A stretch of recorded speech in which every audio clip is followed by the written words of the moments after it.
Nama Om Vishnu Padaya Krishna Vastaya Bhutale Shrimati Bhakti Vedanta Swami Namane Namaste Saraswati Devi Gauravani Pachaline Nivasesha Shunyavadi Pashtatara Satarine Jai Sri Krishna Chaitanya Prabhu Nityananda Shri Advaita Gadadhar Shivasari Gaura Bhaktavinda Hare Krishna Krishna Krishna Hare Hare Hare Ram Ram Ram Hare Hare. Okay, so if the newcomers are here, welcome. And if you're not a newcomer, welcome. We had I replied to another 5 or 6 requests from people wishing to join this discussion. So some of them might be here. If you are, welcome. If you're joining us for the first time. And let's begin. So we're on Bhagavad Gita, all right? 4th chapter. I just share the Bhagavad Gita for those who don't have a copy available. Bhagavad Gita as it is. Now you should see now. Hopefully you can see that. Great. And just a couple of housekeeping things. Please forgive those who have to listen every week to the same things I'm saying, but you never know. We got new people joining us. You're welcome to ask questions. Questions are very much encouraged, or any additional points you want to raise or any reflections, please feel free.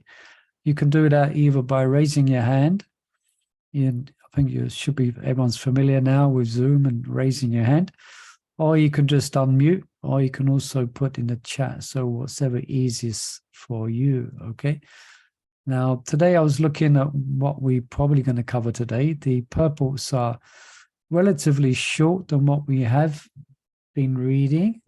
So we might get through a few verses today, 2 or 3, or perhaps even 4 again, but there's no rush. If questions come up and discussion comes up, then we like to give time for that. So let's see how we go. So as far as, just one more thing as well.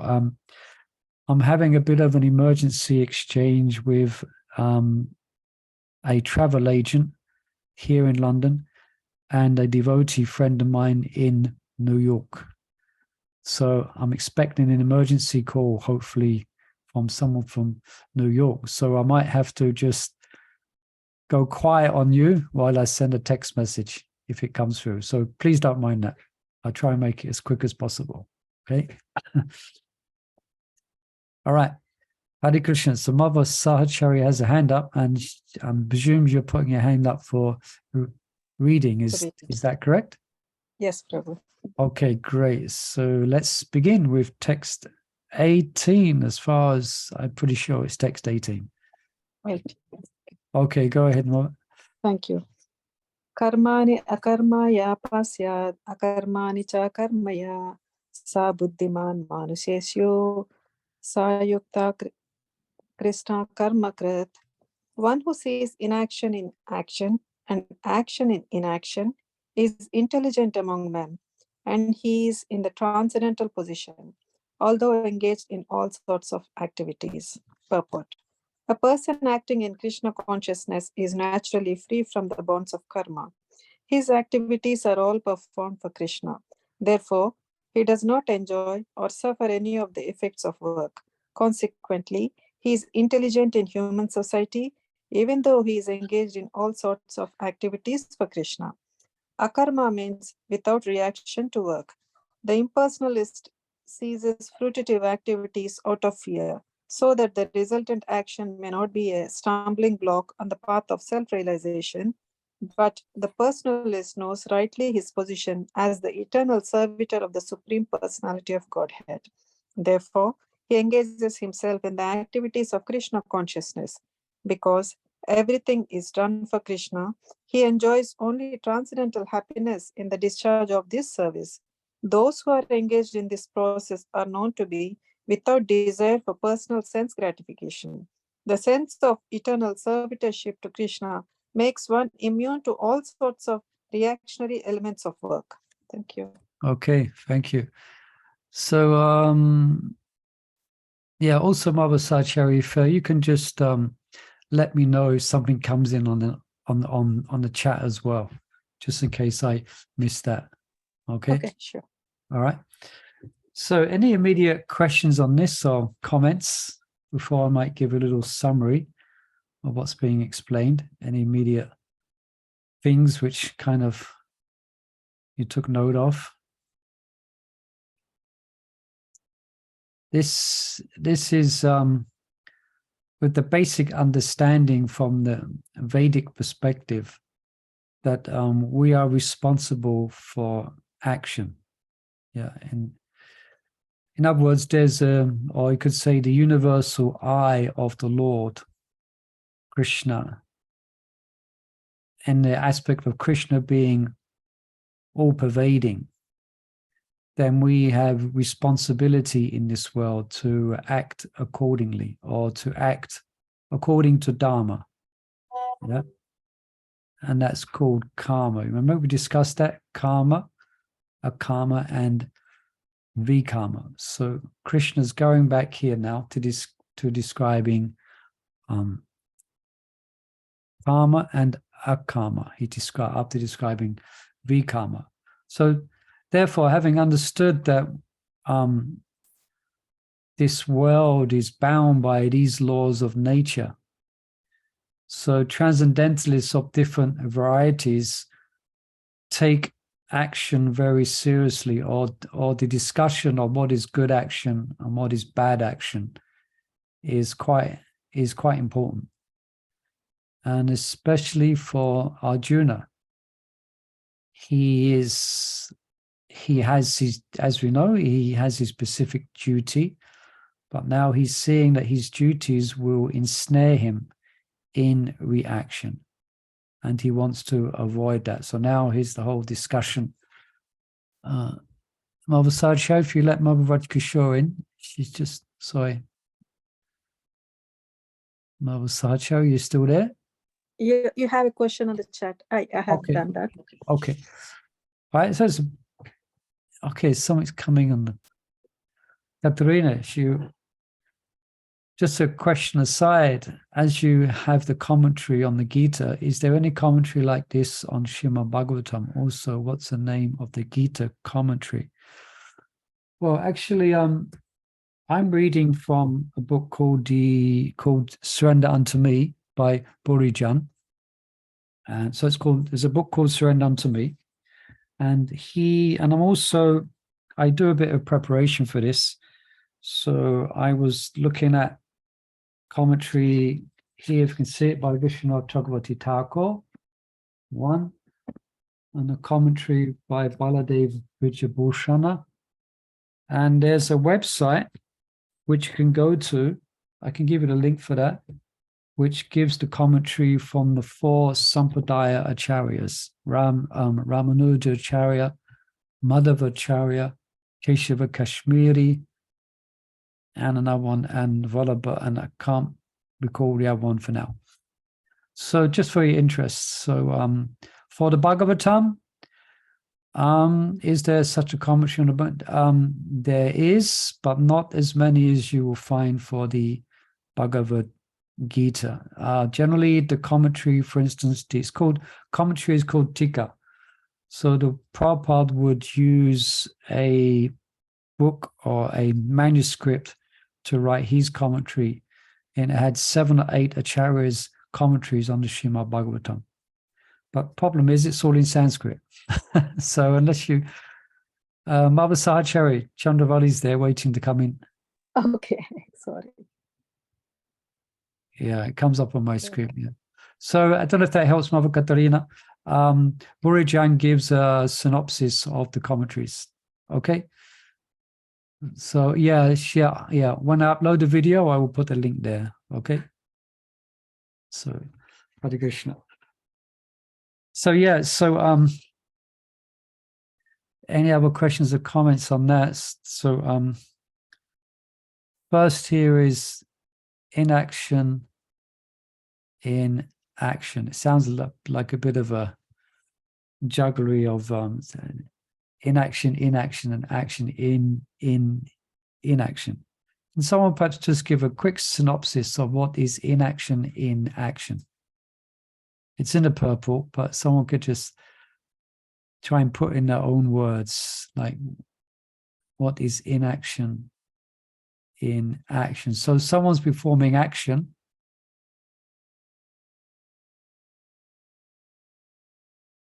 but there's no reaction. You can choose not to react. Yeah, you can choose not to. I'm looking for something else here.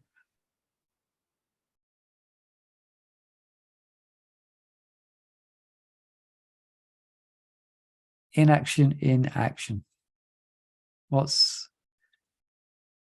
me Could give. it be like looking after the elderly parents?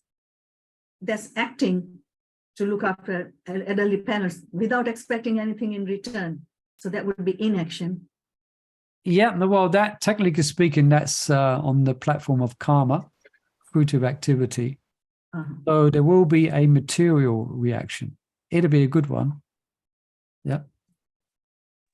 But Acting in Krishna consciousness has no karmic results, hence it's inaction. correct. 10 points from Avagaya. Yes, that's correct. Yes. So inaction in action. So in other words, can someone just say in relationship to Arjuna, inaction in action? So taking what Mother Gaia said. So in context to Arjuna.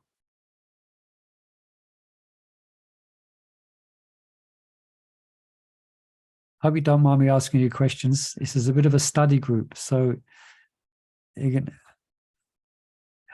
helping you to think things over and think things through.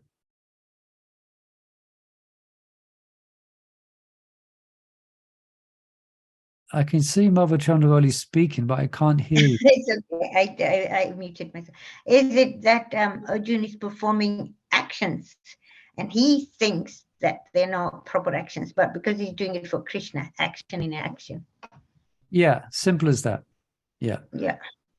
So in actuality, although he's engaged in a very vigorous activity, which physically there is lots of action, because he's doing it out of a sense of devotion for Krishna, there is no reaction. So therefore it's called inaction.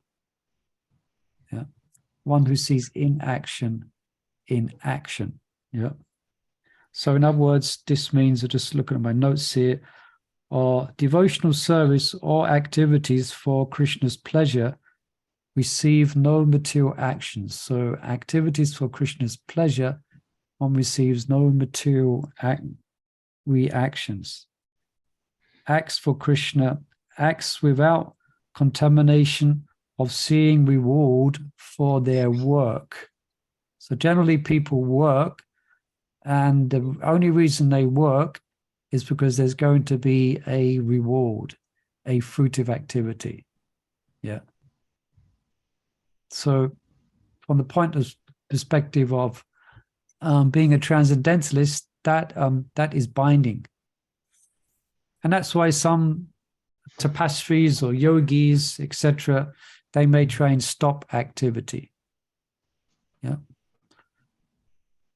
And and Krishna is clarifying things here with Arjuna.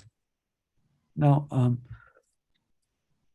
now there's an example I could try and explain here that's given by Burijan, and I notice he's quoting from a Keshava Kashmiri in his commentary, a Vaishnava a Vaishnava. And he gives example of someone who is renounced. Let me let Dhananjaya in here. Hare Krishna. Something's just come up in the chat. Perhaps I'll just go through this first, and I'll see what's in the chat there, so I won't get distracted. So say everyone's familiar what a sannyasi is, someone's externally renounced the world. Yeah, they generally dress in saffron, you could say. Yeah. So but that person's not in knowledge of Krishna. but they're ceasing from activities. So they don't have transcendental knowledge about Krishna. But what does Krishna say about, he says, about the soul in Bhagavad Gita? He says many things about the soul. Yeah. Can never be inactive. Yeah, it can never be active. I'm trying to think of the actual translation of it. Yeah, I had it to mind before. Yeah, so yeah, the nature of the soul is to always be active. Someone may cease activity. But if they're not engaged in Krishna's service, they are going to be liable to reactions. So, for instance, if a so-called sannyasi ceases to interact with the world, still they have to breathe. I think we mentioned this last week, wasn't it? They have to breathe, eat, step on living entities, So there's going to be reaction. So each soul, I'm just reading here, every soul is unavoidably active. So then it mentions attempts at inactivities leads to further danger. So in other words, if the senses are not engaged, if someone tries to cease activities with an impure mind, that's going to lead to problems. Yeah. So just read, anyone who attempts spiritual practices while the mind meditates on sense enjoyment will eventually fall down, even if such an unfortunate renunciate appears to be less involved in the world than a devotee. And Srila Prabhupada himself was criticized when he retired as a sannyasi. He was living in Vrindavan, and he was going to and from to Vrindavan to Kolkata. Why? To get his magazine printed. Yeah, to get printing done. And Prabhupada mentioned that because of that, he was criticized. But because he was doing it all for Krishna, then there was no reaction. Now, I have a question here. I was looking in the commentaries, and so an interesting one commentary, I think by Ramanuja. He explains that, say if someone, so in other words, if a sadhaka doesn't follow the principle of Ekadashi, yeah, they deliberately or for one reason they do not follow, then there is a reaction for that. But so what about if someone makes a mistake, or they forget, or say if someone makes a mistake and they forget, or they don't know the correct time for breaking the fast, etc. So this question is just to raise the subtlety of action. So, all right, so say if you miss Ekadashi, is there a reaction? If you unknowingly do it, then I don't think there is a reaction. I mean, unknowingly, and then you kind of, I don't know. It says that's okay. So that's what you're putting forward. If you unknowingly overstep the principle of Ekadashi, then Mother Chandravali is saying there is no reaction. Yeah. No, Prabhu, doesn't matter, knowing or not knowing. Not knowing the law, it doesn't. Yeah, I'm thinking that. It doesn't free you from the result. But it's, it depends on our consciousness. It happens. So many people, they don't observe Ekadashi at all, and they're still alive, But our consciousness. Like they're not sadhakas. They're not, they haven't made vows. They're not following Sastra. Yes, exactly. But still we have responsibility. Still we have. If it's sadhakas, won't they also repent, feel really bad that they missed it, or they'll try and do something about it, Repent. They'll plant like extra rounds, or they will repent so much. I know. I did hear a story about Bhaktisiddhanta Saraswati Thakur in the mat. He sent somebody out for some preaching or for some work or travel, something. And it was a Kaddishi. He said, I've got nothing to eat. He said, eat grains. He Yeah. wasn't bothered as long as the service was getting done. Yeah, the highest principle. But consequently, they didn't have to eat grains. But an interesting, very interesting what Bhaktisiddhanta Saraswati Thakur said. So we have two sides. So you could say, just like fire, the material energy is very stringent. Even if a child is innocent, if it touches fire, then there will be a reaction. But here's what a comment. I mean, Kabru, I just wanted to say, like, when I first joined Krishna consciousness, you know how you're like, oh, it's a Kaddishi, we mustn't eat grains. And I used to always wonder, why are Govindas serving grains on a Kaddishi? All these people are eating sin. Yeah, so what's your conclusion on that? I don't know. Is it for preaching? Is it for, I don't know. Making money.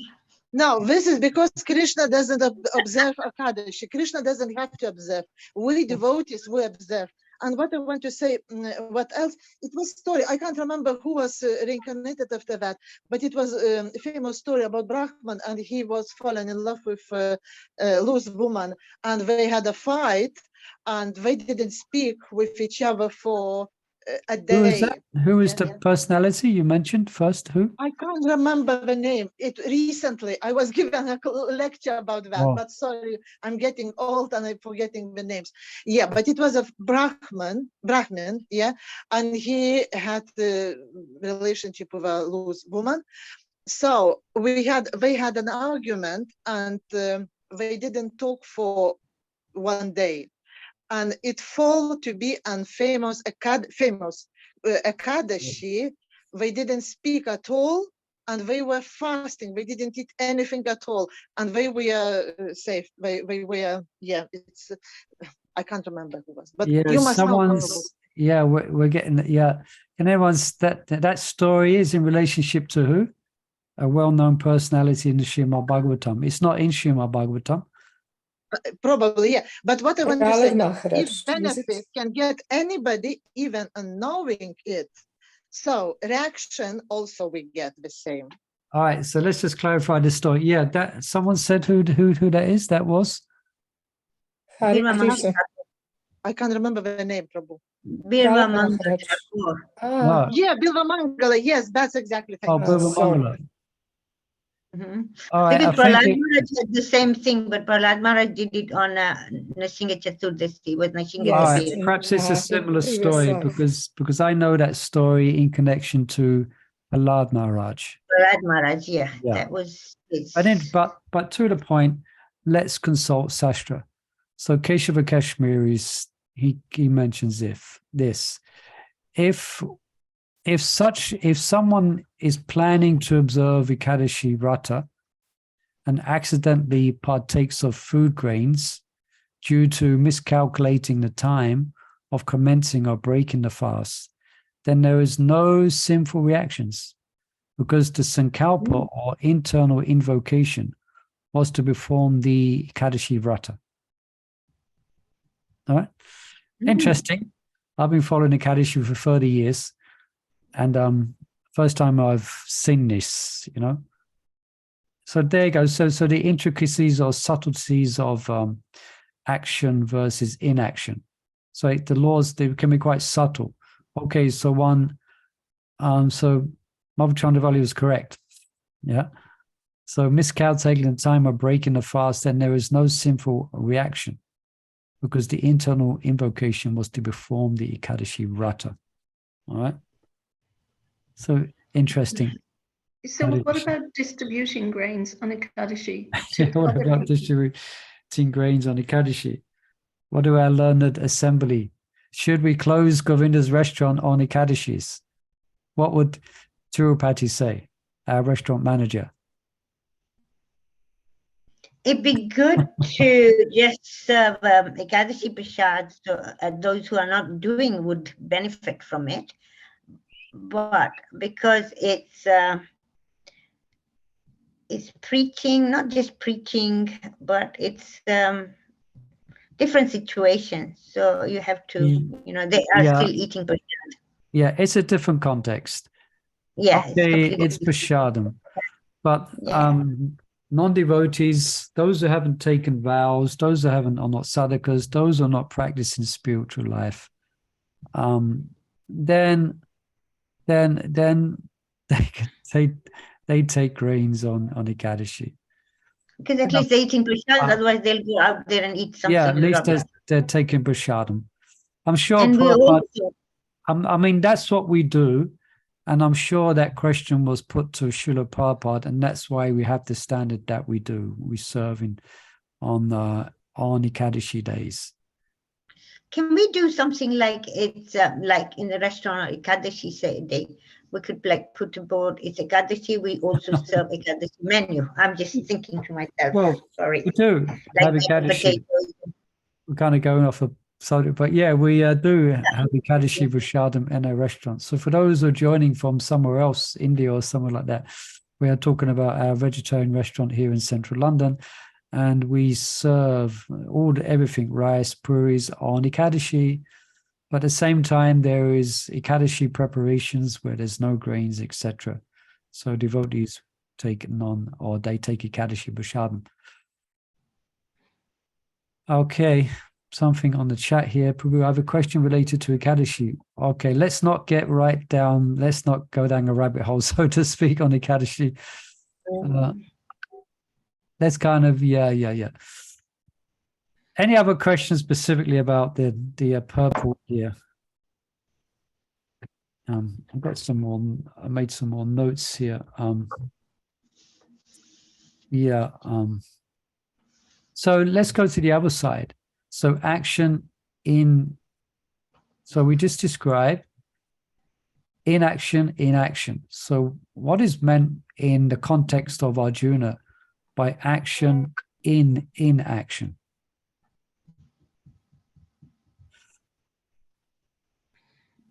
How can we? I think it means that. I think it means that by not doing anything, by not fighting, he will incur reactions, because not doing anything is classed as an action. Correct. 10 points for Mahabalabhangalatika. So 10 points for Gaya, 10 points for Mahabalabhangalatika. Yes, that's so action in inaction. And then commentary here. Sorry, my beeper's going. Got messages coming from New York. I'm going to try and stay concentrated. All right. So so Arjuna will incur. So also a book by Chaitanya Charan. He kind of explains it nicely here. It says action in action is a kind of inaction that involves an unethical or even a criminal abandonment of one's duty, which is what Mahabalabhanga was saying. So an unethical or even criminal abandonment of one's duty. So we're all duty bound in this world. There's things which, according to our position in society, that we are duty bound to do. And if we don't do them, there will be a reaction. If we do not act when we should act, there will be a reaction. Yeah. And for instance, I saw a video. One devotee sent me a video, as happens today. You get sent videos and links and videos, and it was, I mean, I didn't watch it through, but it was this young calf being attacked by a what do they call it, this big reptile, one of the biggest reptiles you can get. It's called a dragon something. They're really monstrous, horrible reptiles, and it was attacking this cow, this young calf. And this, it could say, with all due respects, this, stupid tourist was just filming it and didn't want to get involved was just filming this poor, helpless calf being attacked under so-called not wanting, because that's one of their principles when you go on safari, then don't interfere, you know? But anyway, I didn't watch it through. I found it too disturbing. So there will be a reaction for that person.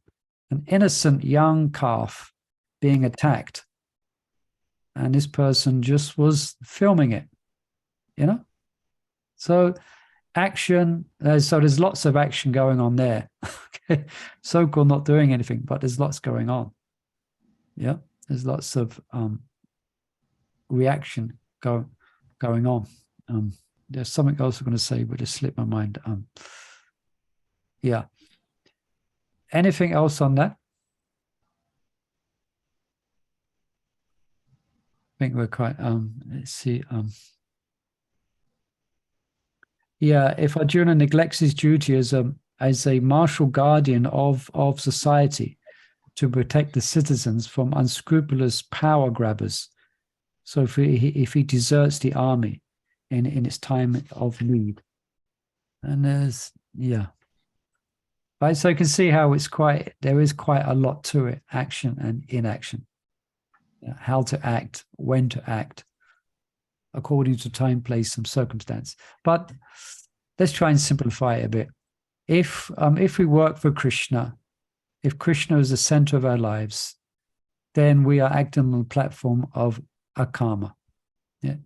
Even if it's for the maintenance of our position, even if it's for the maintenance of our family or our situation, yeah, our life is given to Krishna. So therefore, we're going to be protected from any adverse, accidental, sinful reactions. Yeah. If we're in transcendental knowledge of Krishna. Okay. So can I just clarify that? Yes. So if we are performing devotional service for Krishna, and then if we have to act in that situation, then it's called akarma. Yeah, that's the definition of akarma. We are basically akarma means devotional service, to put it simply. Yeah. I just wanted to. For instance, if you're offering arti to the Lord, or you're dressing Krishna, or you're making a garland for Krishna, then there's no reaction. Material. You're free. What about people? There's quite a lot of people. They just do the prayers or they chant Krishna. They don't even know that I'm performing karma or akarma. They have no idea whether it's karma or vikarma. So what reaction do they get? They don't know, but they are doing arti and they're doing the prayers and all that. Oh, they're doing arti at home. They're offering prayers. Yes. Oh. Offer some food, or every day offer some fruits. But they don't know. So you're saying they're engaging in devotional activities. Yes. So there's no reaction. Okay. Would they not get like piety? If it's a devotional act, if it's for Krishna, then as far as I can understand with what you're saying, then there is, unless Pachur Gupta mentions karma kanda. No. Yeah, it depends on their mentality. Like if they're offering it, like they know, okay, I'm going to offer arti now every day for the next 2 weeks because I really want my son to pass his exams. So therefore, I'm going to do extra punya. I'm going to give this. So I'm going to invoke my grandma's not very well. So let me, this time, let me offer my food to Krishna. You could say that's karma kanda. That's fruitive. So that's the point. If one is acting for Krishna in the sense of Krishna consciousness and not desiring the fruits of action. Now, well, I was thinking of our mothers and grandmothers. They regularly get up, have their bath, and do a ghee lamp, say some prayers, offer some fruits or something, and then they get on with normal life. They wouldn't of getting anything. They just do it for the sake of, because everyone told them to do it, so they can carry on doing it. Yeah, so it very much depends on their individual sense of devotion that they have for the Lord, I would say. Anybody else on that? That's why, because so it very much depends on the internal disposition. Okay. Yeah, it very much depends on indeed the internal disposition. Okay, so they're not sadhakas, they're not practicing spiritual life, but they're offering arti to Krishna. So that's going to put them in good stead. So they may be fruitive in why they're doing it. But still, at least they're coming in contact with Krishna. So that's good. So there definitely won't be a bad reaction for it. Okay. It may not invoke love and devotion by which they can leave the material world when they leave the body. But it's a pious activity, you may say. It's devotion that is mixed. It is not pure. It's Mixed like devotion. mixed devotion. Yeah, they're doing punya because just out of duty, as you said, just because the last grandma did it, and so they're doing it. It's a pious thing to do. So it's not exactly a pure devotional act. They're just Today, following the forefathers and mothers, and they're simply following what their mothers and grandmothers used to do. Yeah. So they do it without understanding. Yeah. So that kind of illustrates the point that if we do like Krishna says when he's trying to convince Nanda Maharaj to worship Govardhan, and he was asking about the worship of Indra, and Nanda Maharaj said, "No, don't you worry about it. You just it's a tradition that we've been doing for many generations." So Krishna was saying, "Please, my father, that activity which is done without knowledge can not possibly bear the full result." So yeah, so that activity is done with knowledge gives a full result. Okay. Hare Krishna. Yes, Can I just Manashuba say a Kwili, few please. words? Yes. Sorry Welcome. for late. I am in the mountains, so Oh, I very have nice. some difficulties Hare with the Krishna. internet. I just want to say, in the third canto, Srimad Bhagavatam, Lord Yes, Kapila please. Dev is teaching her mother, his mother Devahuti, and he's explaining about devotional service. So that mood, it's very important. He said, if person is angry, envy, lusty, still there is it's a devotional service in different moods, in the mode Different of modes of ignorance. nature, yeah. Yes. So we should try to rise that inner mood in the mood of goodness and then forward. Yes, that's and the mode of goodness is so that kind of highlights the point. If they're doing their puja, thank you for that, Mo. If they're doing the puja for some benefit of their family, then it could say that's the mode of goodness coming down to passion. It says more passionate. Yeah. Yeah, so Lord Kapila mentions the different varieties of devotion. Yeah, the devotional service can be performed in the mode of ignorance and the mode of passion. And for that, there is reaction. Yeah. The mode of goodness is doing it out of kind of respect or doing it out of obedience to the orders of the spiritual master. And then there's transcendental, where you're doing it out of love for Krishna. Okay? Excuse me, I've got to look at my phone. There's can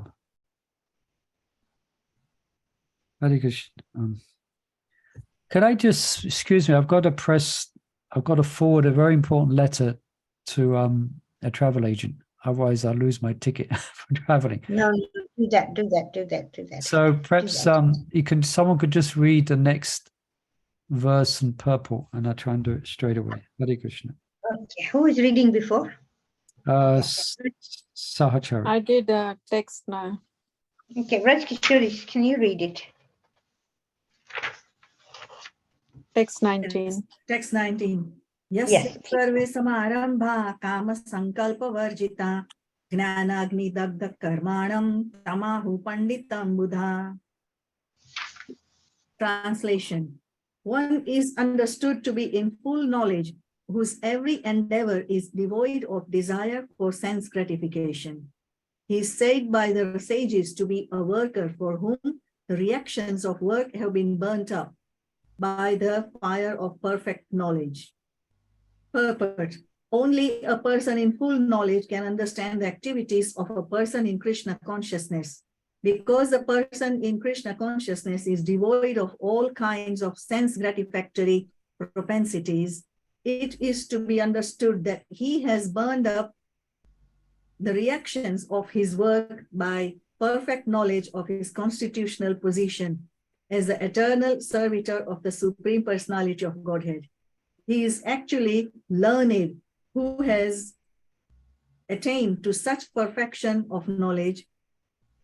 Development of this knowledge of the eternal servitorship to the Lord is compared to fire. Such a fire, once kindled, can burn up all kinds of reactions to work. Okay, thank you. So I did that little forward thing. So attention's back here again. Hare Krishna.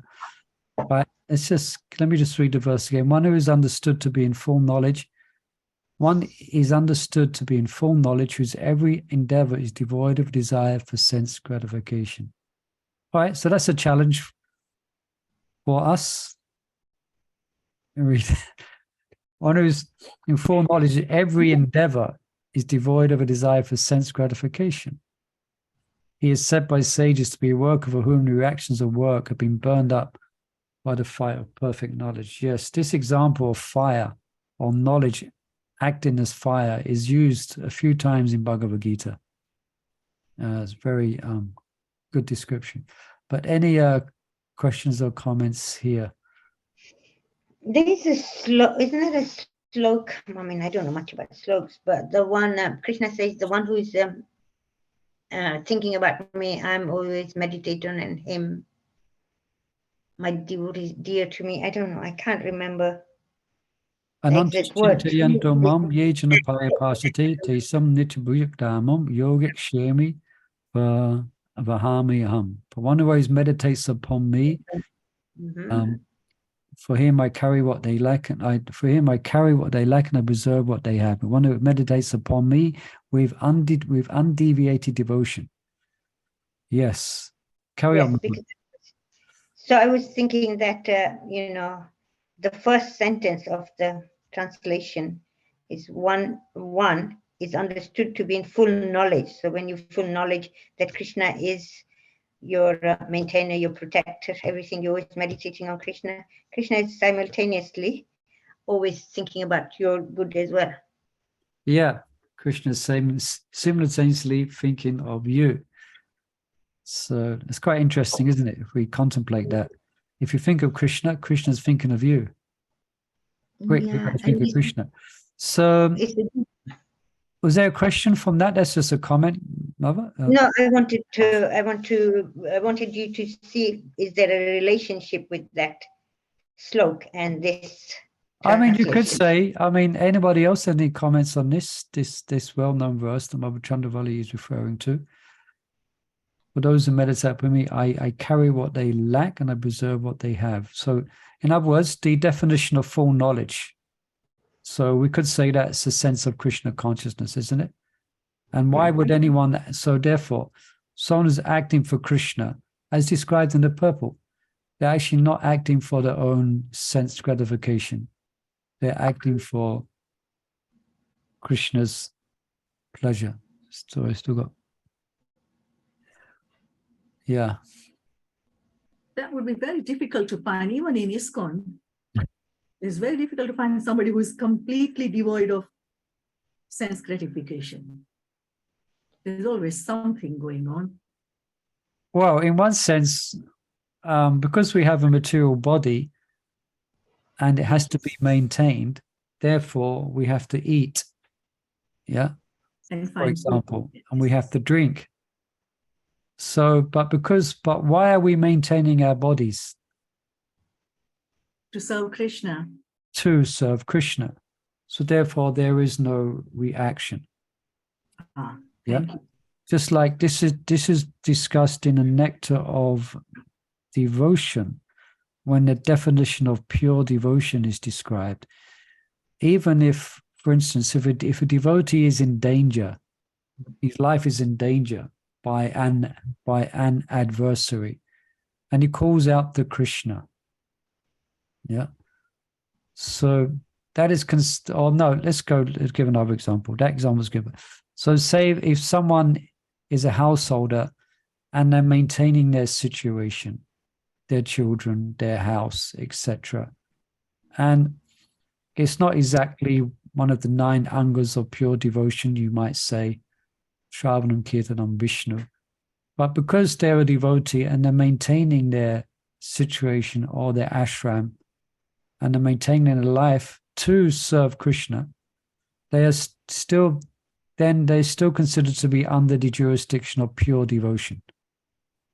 That's why there's an analysis that is given of the Sanskrit of anyabilasita sunyam, that the desire to maintain one's life through food and drink doesn't negate pure devotion, because the body's is going to be serving Krishna. So I might have complicated that a bit, but just agreeing with Mother, or just what Mother Rajkishore was saying. Yeah, there is no reaction. Yeah, devoid of every endeavor for. Then it gets a bit difficult, because you're standing in a restaurant and you're getting mental about desiring a cheesecake or a pizza. Is this? Can I desire anything? No, it's prashadam. Okay, you want something, but it's not sense gratification. It is, but it's Krishna prashadam. So therefore, as Bhaktivinoda Thakur says, my Lord, you're so kind. Of all the senses, the tongue is the most voracious, but you've given us such nice prashad. So one is understood to be informed knowledge whose every endeavor is devoid of it. So say for building temples, for serving the Lord, for cooking Raj Bhoga, for engaging in preaching activities, it's not for us. It's for Krishna. So therefore, we're in full knowledge. Yeah. So therefore, there is no. That is said to be a sage, to be a worker for whom the reactions of work have been burned up by the 5 perfect knowledge. Right. Anybody else has any comments on this? Let's see how many devotees are with us today. We have 13 devotees with us. 13. So welcome. For those who I didn't welcome in the beginning, if you joined later, thank you for joining us. We might have a few newcomers. Thank you for being with us. Any other further comments here? Hare Krishna. I Hare just want to Krishna. say that how Srila Prabhupada gives us perfect process. Even with the present senses, we can serve the Lord. I think it's also described in Nectar of Devotion. We can use our eyes to see the beautiful form of the Lord. Yeah. We can use our nostrils to smell the beautiful incense. So even with the present senses, they get purified by devotional service. Yeah. And if we have higher taste, then we will leave this sense gratification gradually. Because when you have higher taste for Krishna and devotional service, you lose the taste naturally for sense gratification. So Srila Prabhupada gives perfect process that we can use our hands to clean the temple, to cook, to see the Lord, to sing. We can use all our senses in the Lord's service. Yes, very good. And who's a devotee who exemplifies using all their senses in the service of the Lord? From Srimad Bhagavatam.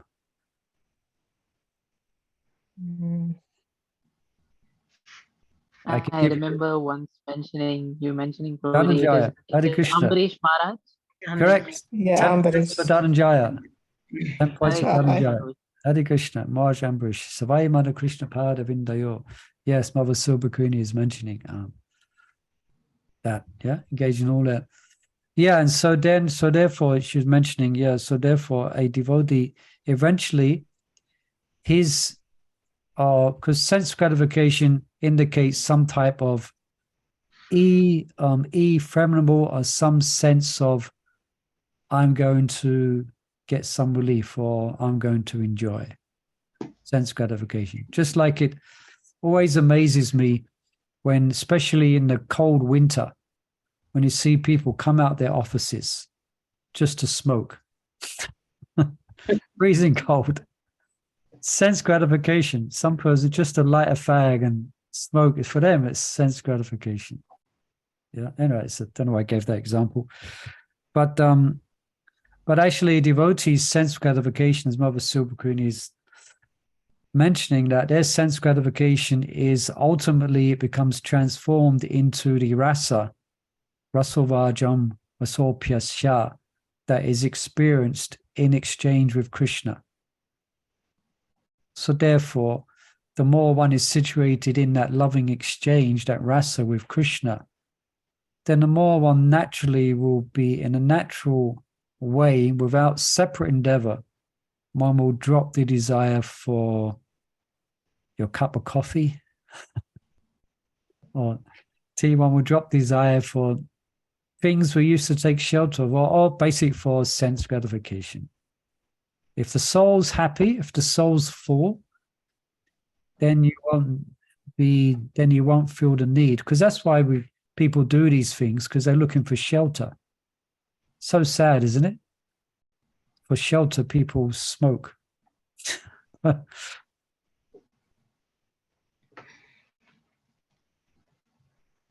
Okay, some messages are coming on my phone again. Oh no, it's not. Hare Krishna, sorry. Okay. Prabhu, I posted a question. Can you have a Mother look? Katarina, yes, please. No, is this Mother Katarina? Go ahead, Mother. Yes, Prabhu, I posted it in the chat. Oh, in the chat. Okay, let me check in the chat. Let me check the chat. I can't see anything in the chat. Oh, what to do if someone has an eating disorder where it's not about sense gratification, but about compulsion? Oh. Let's put that out to our learned assembly here. What to do if someone has an eating disorder where it's not about sense gratification? I guess it gets a bit complicated. It's about the compulsion.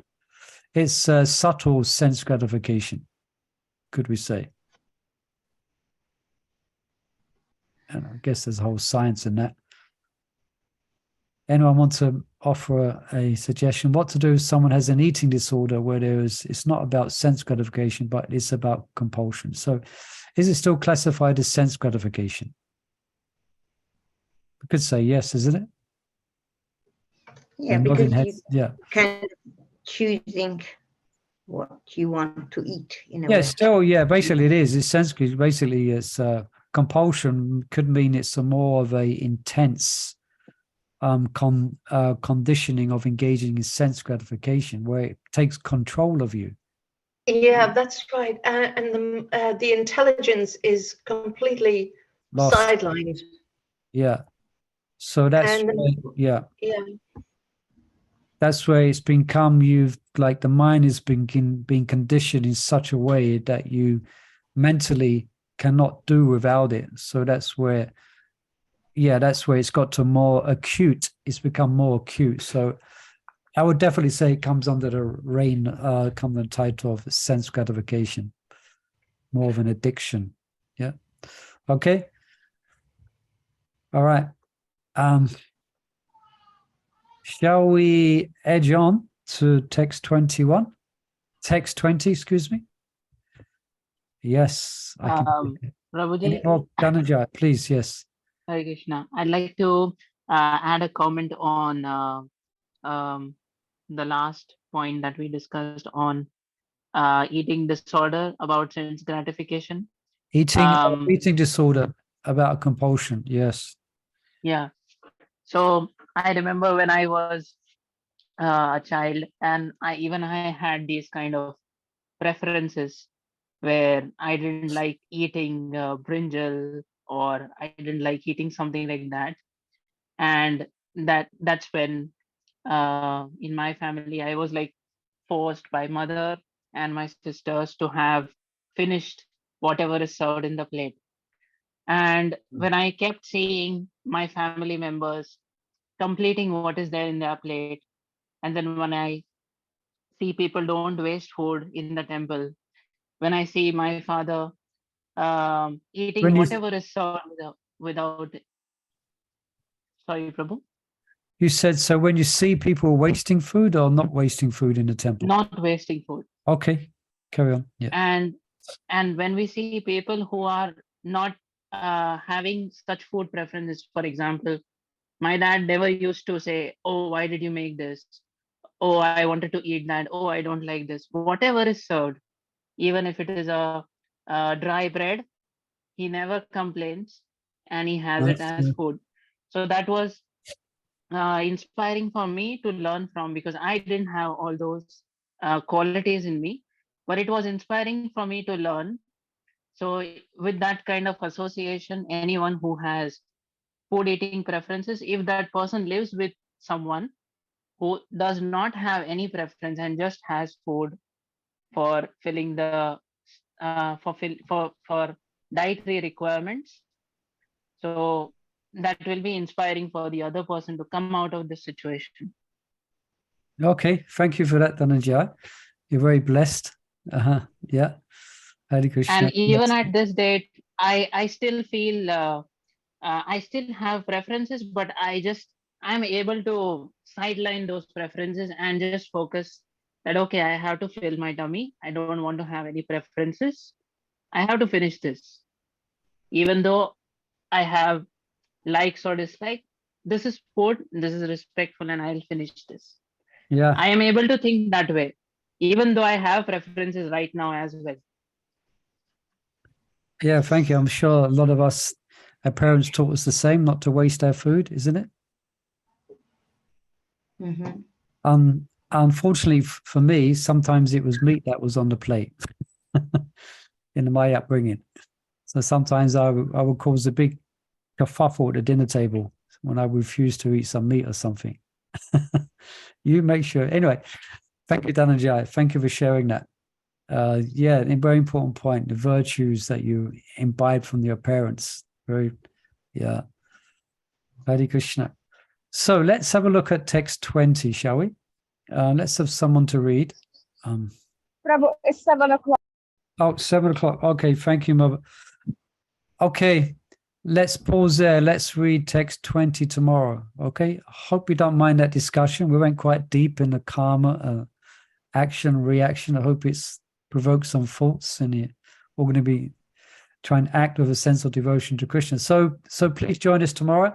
And for those who are interested, I put a link of the commentaries from different acharyas on the YouTube thing. So you can look at that for your interest. It's an interesting read if you're so inclined. Okay. So Hare Krishna. Thank you everyone for joining us. Srila Prabhupada ki jai, Bhagavad Gita ki jai. Thank you, Prabhu. Hare Prabhu ki jai. Hare Krishna, all devotees ki jai. Hare Krishna, Hare Bo. Hare Krishna, Hare Krishna, Krishna, Prabhu. Thank you. Hare Hare. Hare Ram, Ram Ram, Hare Hare. Prabhu, thank you so much. Hare Krishna.